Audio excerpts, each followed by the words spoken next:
Hello student, स्वागत है आप सभी का आरवी ट्यूशन क्लासेस के यूट्यूब प्लेटफॉर्म पर। दोस्तों, आज की इस वीडियो में हम बात करने वाले हैं बीबीए कोर्स के बारे में। अगर आपने भी 12th पास कर लिया है और आप बीबीए कोर्स करना चाहते हो तो आप बिल्कुल सही वीडियो पर आए हो, क्योंकि इस वीडियो में मैंने बीबीए कोर्स की कंप्लीट डिटेल्स को इंक्लूड कर दिया है। तो अगर आप इस वीडियो को कंप्लीट देख लेते हो तो इसके बाद कोई दूसरी वीडियो देखने की ज़रूरत नहीं पड़ने वाली है। तो इसलिए आपको बोलूँगा बिना स्किप किए वीडियो को कंप्लीट देखिएगा, जिससे कि आपको बीबीए कोर्स की कंप्लीट इन्फॉर्मेशन हो जाए। तो चलिए दोस्तों, आज की इस वीडियो में हम जान लेते हैं कि बीबीए कोर्स आखिर है क्या, कौन कौन इसे कर सकता है और कहाँ से करना बेस्ट रहेगा, और इसकी एलिजिबिलिटी क्राइटेरिया क्या होता है ना। तो ये सारी चीज़ों के बारे में जान लेते हैं। तो दोस्तों, आपने बीबीए कोर्स करने की सोची है तो कहीं ना कहीं आपको बिजनेस में इंटरेस्ट है, अकाउंटिंग में इंटरेस्ट है, तभी आप बीबीए कोर्स की तरफ जा रहे हो। और आपने बिल्कुल सही कोर्स का सिलेक्शन किया है। अगर आपको बिजनेस, अकाउंटिंग, इन सभी चीज़ों में इंटरेस्ट है ना, तो बीबीए कोर्स आप ही के लिए बना है। तो आज की इस वीडियो में मैं बीबीए से रिलेटेड जितनी भी इन्फॉर्मेशन होगी वो सारी की सारी आपको समझा दूंगा। तो देखिए, बीबीए कोर्स है ना, आज की इस वीडियो में हम बीबीए कोर्स की पूरी जानकारी लेने वाले हैं। तो बीबीए की सबसे पहले फुल फॉर्म जान लेते हैं कि आखिर बीबीए कोर्स की फुल फॉर्म क्या होती है। तो इसकी फुल फॉर्म होती है बैचलर ऑफ बिजनेस एडमिनिस्ट्रेशन। तो इसे भी आप याद रखिएगा। भैया बीबीए कोर्स कर रहे हो और उसकी फुल फॉर्म ही याद ना हो तो कितनी गलत बात है ना। तो फुल फॉर्म याद जरूर कर लेना। एंड इसके बाद हम बात कर रहे हैं ड्यूरेशन की। जो बीबीए कोर्स है इसकी ड्यूरेशन क्या होती है, कितनी होती है ना, कितने साल का टाइम लगेगा। तो देखिए, इसकी ड्यूरेशन की बात करें तो आपको टोटल 3 साल लगने वाले हैं। अगर आप बीबीए कोर्स कर रहे हो तो आपको 3 साल का समय लगेगा एंड इसके बाद आपकी डिग्री कंप्लीट हो जाएगी। 3 साल और 6 सेमेस्टर, इसे आपको याद रखना है। हर एक साल में आप 2 बार एग्जाम देते हो, तो इस तरह से 3 साल में आपके टोटल 6 सेमेस्टर हो जाएंगे। सेमेस्टर वाइज आपके एग्जाम होते हैं। ओके, क्लियर है। तो ड्यूरेशन आपको समझ में आ गई कितने साल का टाइम लगेगा। लेकिन जो नई शिक्षा नीति आई है उसके आने से जो है कई स्नातक जो डिग्री प्रोग्राम होते हैं उनको 4 साल का भी कर दिया गया है। तो कहीं कहीं किया गया है, बाकी ज़्यादातर कॉलेज में 3 साल का ही है। तो ये बात आप ध्यान रखेंगे। इसके बाद एलिजिबिलिटी की बात करें कि भैया एलिजिबिलिटी क्या है इसकी, बीबीए कोर्स करने के लिए हमें क्या क्या योग्यता चाहिए होगी। तो देखिए, अगर आपने 12th पास कर रखा है ना तो आप बीबीए कोर्स कर सकते हो। अब काफ़ी स्टूडेंट्स ये सोचते हैं कि बीबीए कोर्स सिर्फ आर्ट्स वाले, कॉमर्स वाले स्टूडेंट्स कर सकते हैं। तो ये आपका मिथ है। ये मिथ मैं आपको क्लियर करके देता हूँ। देखिए, आपके पास कोई भी सब्जेक्ट हो, ध्यान से सुनिएगा, आपके पास क्लास 12th में कोई भी सब्जेक्ट है, डजेंट मैटर, आप बीबीए कोर्स कर सकते हो। यानी कि आपकी क्लास 12th में साइंस है, आर्ट्स है, कॉमर्स है, बायो है, कुछ भी है, तब भी आप बीबीए कोर्स कर पाएंगे। ध्यान देने वाली बात यह है कि आपकी क्लास 12th में मिनिमम 45% मार्क्स होने चाहिए। यानी कि जो आपने 12th में बोर्ड एग्जाम दिया है ना, तो उसकी परसेंटेज की बात करें तो मिनिमम यानी कम से कम आपकी 45% होने चाहिए। ज़्यादा से ज़्यादा जितनी भी ज़्यादा होगी वो अच्छी ही बात है ना। तो कम से कम आपको एडमिशन लेने के लिए 45% रिक्वायर्ड है। ओके, अब मैं बात करता हूँ एडमिशन की, है ना। एडमिशन कितने तरह से होता है, तो बीबीए में आपका एडमिशन टोटल 3 तरह से होता है। कौन कौन से तरीके हैं, तो देखिए, पहला है मेरिट बेस, है ना। मेरिट का आपने जानते होंगे, अगर नहीं जानते तो मैं आपको समझाऊंगा मेरिट क्या होता है और डायरेक्ट क्या होता है और एंट्रेंस क्या होता है ना। तो देखिए, मेरिट जैसे कि काफ़ी सारे कॉलेजेस, यूनिवर्सिटीज़ क्या करती हैं, मेरिट बेस पर एडमिशन देती हैं। तो आपको उन यूनिवर्सिटीज़ को जानना है कि कौन कौन सी यूनिवर्सिटीज़ मेरिट बेस पर बीबीए में एडमिशन देती हैं। आपको पता लग जाएगा तो आप करेंगे क्या, आप एंड मेरिट में यानी जो फॉर्म फिल की डेट आती है आपको फॉर्म फिल कर देना है। उसमें होता क्या है, मेरिट में आपका क्लास 12th में जितना परसेंटेज होगा उसके हिसाब से आपको एडमिशन मिलेगा। अब ऐसा नहीं कहूँगा कि आपकी 45 या 55 है तो आपका नाम आ जाएगा। बहुत ही मुश्किल, बहुत ही रेयर चांसेस हैं इतनी परसेंटेज पर। कम से कम आपकी 70 to 80% तो होनी ही चाहिए, है ना। मेरिट की बात कर रहा हूँ। एडमिशन के लिए, है ना, डायरेक्ट में अगर आप एडमिशन लेने जाएंगे तो 45% मांगेंगे, लेकिन मेरिट की बात कर रहा हूँ। मेरिट में नाम लाने के लिए आपको करना क्या है, अगर आपके पास 12th में 60 to 70 या 80% है तो आपका जो है बीबीए में मेरिट बेस पर सिलेक्शन हो सकता है। ओके, मेरिट का मतलब आपको समझ में आ गया कि काफ़ी सारे कॉलेजेस, यूनिवर्सिटीज़ क्या करते हैं, मेरिट बेस पर एडमिशन देते हैं।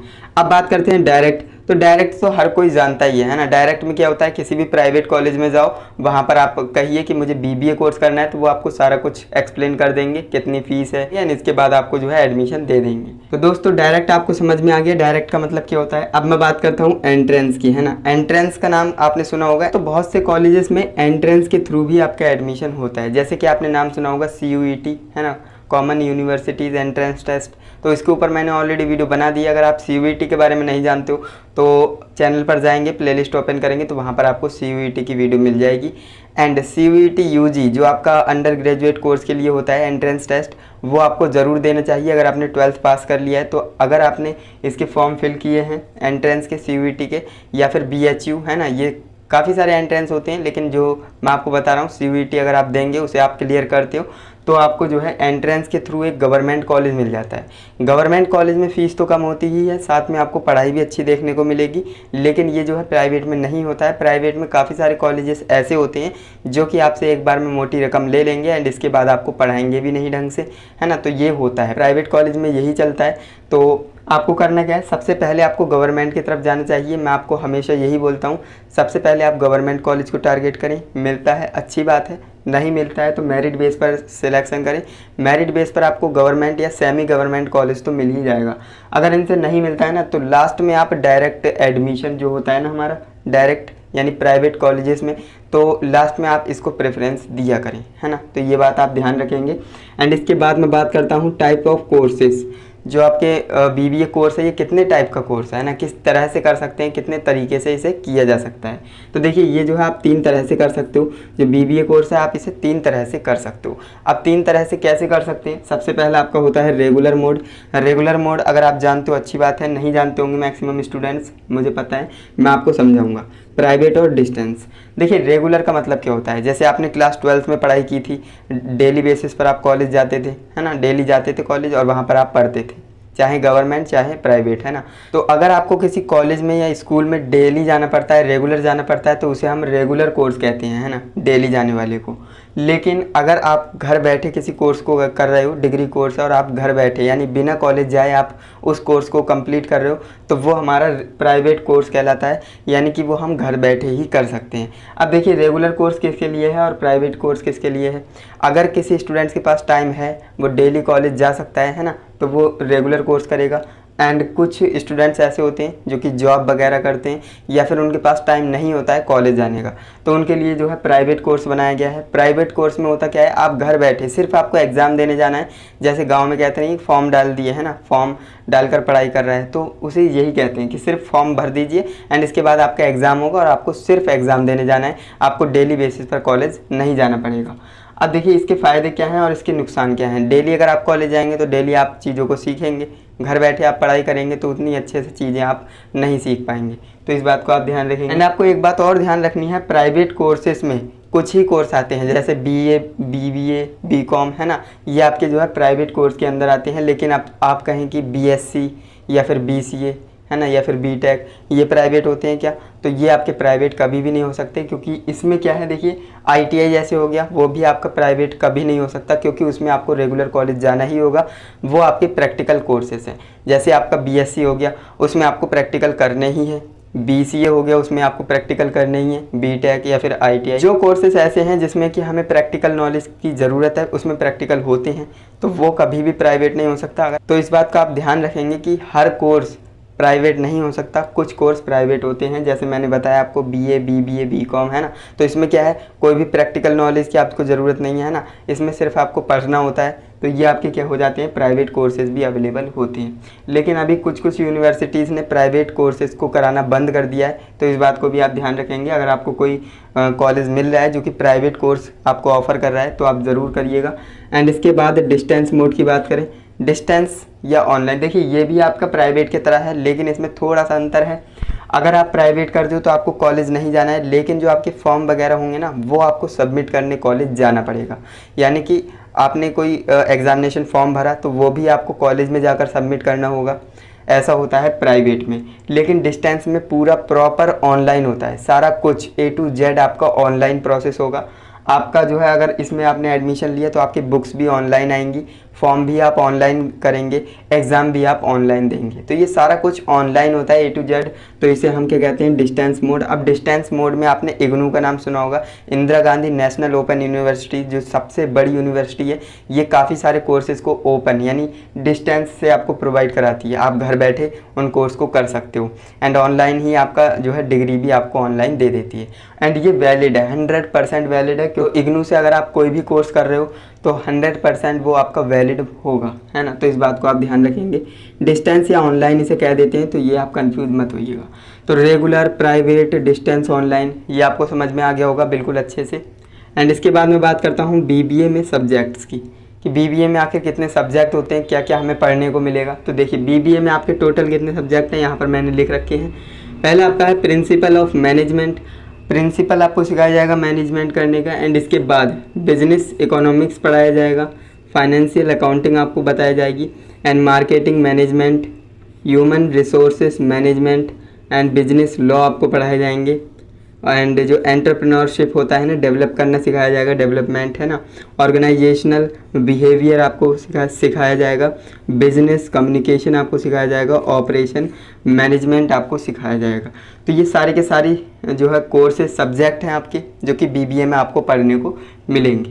एंड इसके बाद मैं बात करूँ, कुछ स्पेशलाइजेशन भी हैं बीबीए में। अगर आपको नॉर्मल बीबीए करते हो तो आपको ये सारे सब्जेक्ट पढ़ने हैं, लेकिन अगर आप किसी पर्टिकुलर फील्ड में अपना करियर बनाना चाहते हो, जैसे कि फाइनेंस हो गया, मार्केटिंग हो गया, एचआर जिसे हम ह्यूमन रिसोर्सेज कहते हैं, इंटरनेशनल बिजनेस है ना, एंटरप्रेन्योरशिप, एंड जो आपका फॉर्मेशन इंफॉर्मेशन टेक्नोलॉजी जिसे हम आईटी कहते हैं, hospitality management, supply chain management, तो ये हमारे क्या है, ये हमारे स्पेशलाइजेशन कोर्सेज हैं।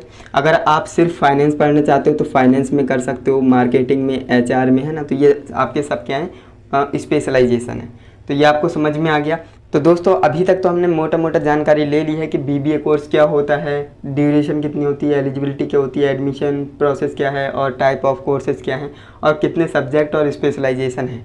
तो वो सारी चीज़ें मैंने आपको बता दी। एंड आई होप आपको समझ में भी आया होगा। दोस्तों अब मैं बात करने वाला हूँ बीबीए कोर्स करने के बाद आपके सामने क्या क्या करियर ऑप्शंस होंगे। अगर आप बीबीए कोर्स कर लेते हो तो आगे आप क्या क्या कर सकते हो, है ना, और हायर स्टडीज़ कौन कौन सी कर सकते हो, और बेस्ट कॉलेज कौन सा है बीबीए कोर्स करने के लिए, और गवर्नमेंट और प्राइवेट कॉलेजेस में कितनी कितनी फ़ीस है, उन सभी टॉपिक्स के बारे में अब हम बात कर लेते हैं। दोस्तों अभी तक हमने बीबीए कोर्स के बारे में काफ़ी कुछ जान लिया है। अब हम बात करने वाले हैं बीबीए कोर्स करने के बाद आपके सामने क्या क्या करियर ऑप्शंस होंगे और फीस स्ट्रक्चर कैसा रहेगा इस कोर्स का। तो चलिए दोस्तों अब हम बात करते हैं। तो करियर ऑप्शंस की बात करें आफ्टर बीबीए, तो आपको जॉब ऑप्शंस में क्या क्या और हायर स्टडीज़ में क्या क्या ऑप्शंस रहेंगे उनके ऊपर हम बात कर लेते हैं। तो देखिए करियर ऑप्शंस में बात करें जॉब अपॉर्चुनिटीज़ की, तो आप सबसे पहली बात बिजनेस डेवलपमेंट एग्जीक्यूटिव में वर्क कर सकते हो, या फिर आप मार्केटिंग एग्जीक्यूटिव, है ना, HR executive, financial analyst, operations executive, sales executive और कस्टमर रिलेशनशिप मैनेजर। तो इनमें आप क्या कर सकते हो, जॉब कर सकते हो। तो ये हमारे पास क्या हो जाती हैं, जॉब अपॉर्चुनिटीज़ हो जाती हैं। आप बिजनेस डेवलपमेंट एग्जीक्यूटिव बन सकते हो, मार्केटिंग एग्जीक्यूटिव बन सकते हो, एचआर बन सकते हो जो कि ह्यूमन रिसोर्सेज होते हैं, एंड फाइनेंशियल एनालिस्ट बन सकते हो, ऑपरेशन एग्जीक्यूटिव, सेल्स एग्जीक्यूटिव और कस्टमर रिलेशनशिप मैनेजर आप बन सकते हो किसी भी कंपनी में। ओके, अब हम बात करते हैं कि हायर स्टडीज़ का क्या ऑप्शंस रहेंगे हमारे सामने अगर हम बीबीए कर लेते हैं। इसके बाद हमारे सामने क्या क्या हायर स्टडीज़ के ऑप्शंस रहेंगे। तो देखिए अगर आप आगे और पढ़ाई करना चाहते हो तो आप एमबीए कर सकते हो, पीजीडीएम कर सकते हो, एमएमएस कर सकते हो, एलएलबी कर सकते हो, या फिर आप कॉम्पिटिटिव एग्ज़ाम्स की तैयारी कर सकते हो। तो ये आपके पास क्या है, हायर स्टडीज़ के ऑप्शन है। देखिए एमबीए आप कर लेंगे, ये बीबीए है, यूजी कोर्स है ना, और ये आप जो है वो ग्रेजुएशन है, और ये आपका पोस्ट ग्रेजुएशन हो जाएगा, है ना, मास्टर डिग्री एमबीए, ये इसकी फुल फॉर्म क्या हो जाएगी, मास्टर ऑफ बिजनेस एडमिनिस्ट्रेशन, है ना। और पीजीडीएम कर सकते हो, एमएमएस कर सकते हो, या फिर आप एलएलबी जैसे कोर्स भी कर सकते हो। और एलएलबी के ऊपर मैंने एक वीडियो प्रॉपरली बना दी है, आप उस वीडियो को जाकर देख सकते हो। अगर आपको लॉ में इंटरेस्ट है तो आप डेफिनेटली एलएलबी करिएगा इसके बाद। एंड इसके बाद बात करें जो कॉम्पिटिटिव एग्जाम्स होते हैं ना, उनकी आप तैयारी कर सकते हो, जैसे यूपीएससी हो गया, एसएससी हो गया, बैंकिंग हो गया, है ना। तो इन सभी गवर्नमेंट जॉब की आप तैयारी कर सकते हो, क्योंकि आप एक ग्रेजुएट हो जाते हो और इन सभी में ग्रेजुएट्स मांगे जाते हैं, है ना। तो यहाँ पर हम बात करें सैलरी की, अगर आप बीबीए कर लेते हो इसके बाद आपको जॉब तो मिलेगी, लेकिन कितनी सैलरी मिलेगी।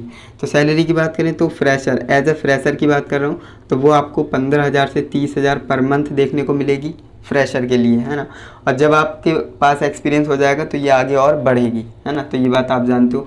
इसके बाद हम बात करें फ़ीस की, जो हमारा ये बीबीए कोर्स है इसकी कितनी फ़ीस जाने वाली है। तो मैंने आपको बताया गवर्नमेंट और प्राइवेट दो कॉलेजेस से कर सकते हो, तो गवर्नमेंट में ऑब्वियसली फ़ीस तो कम होगी ही, है ना। प्राइवेट में फ़ीस बहुत ज़्यादा होती है। तो देखिए गवर्नमेंट में आपकी जो है फ़ीस 5,000 से 25,000 पर ईयर के हिसाब से आपकी फ़ीस जाएगी बीबीए कोर्स की। एंड अगर आप प्राइवेट कॉलेज से करेंगे तो 50,000 से 2 लाख पर ईयर के हिसाब से आपको फ़ीस देनी पड़ सकती है।